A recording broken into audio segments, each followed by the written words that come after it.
Hi everyone, this is Neil Writer, also known as the Wax Whisperer. Thank you for joining me in my latest video. We have here a patient who attended with bilateral, fully occluding earwax, and I'm just commencing with their left ear first. You may have noticed that this patient's entrance of the ear at least is quite hairy, and having hairs on our ears is absolutely normal. Sometimes when I show some of my patients back the video of their ears, they're aghast by how many hairs they have, and I have to explain that actually these hairs are normal. Most of us have these hairs, and these hairs have a purpose. So the hairs at the root, where the follicles are, you have attached sebaceous glands, and sebaceous glands are responsible for secreting a viscous solution called sebum. We also find sebum, they're secreted by the hairs on our scalp. And sebum is a viscous, oily, lipid, fatty solution, and it's there to protect the ear canal. It's slightly acidic, so its chemical composition helps to inhibit certain bacterial and fungal growth. Also, sebum helps to moisturize and lubricate the skin, preventing it from drying, and it helps the skin to retain its internal moisture. Without sebum, the moisture within the skin cells, it rises to the surface and then it evaporates, and we can get really dry, itchy skin.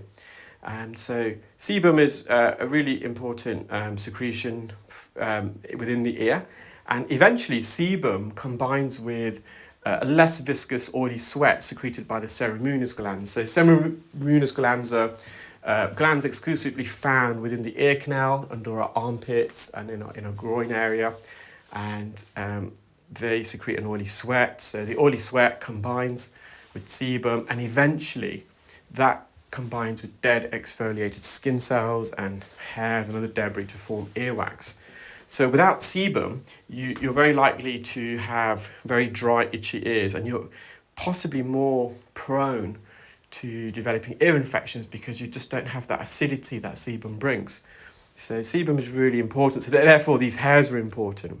Now, of course, if you have excessive hairs, there's a possibility that you produce more wax because, as I mentioned, sebum eventually combines with the other ingredients to form earwax. In addition, if you have excessive hairs, it's plausible that as the wax is trying to migrate out of the ear, it gets trapped by the hair, so the hairs mat it against it. It's like a spider's web, so it prevents it from escaping. So there is a fine balance. There's only really been one occasion or probably be a couple of occasions in my whole career that I felt the need to remove some of these hairs, and that was when I just literally could not visualize the inside of the ear, and it was becoming a bit unsafe to remove or attempting to remove earwax. And the way I removed the hair strands was I plucked them using forceps. It was a technique shown to me by my mentor, Mr. Darius Rajali. He's a consultant ENT surgeon in the UK, and yeah, it worked really, really well. And in fact, you're going to see me use a forceps in a moment to just remove this long whisker of hair that's got trapped in the ear. The patient was feeling this one slightly, it was a bit itchy, so I thought, let's get this out. And there we are.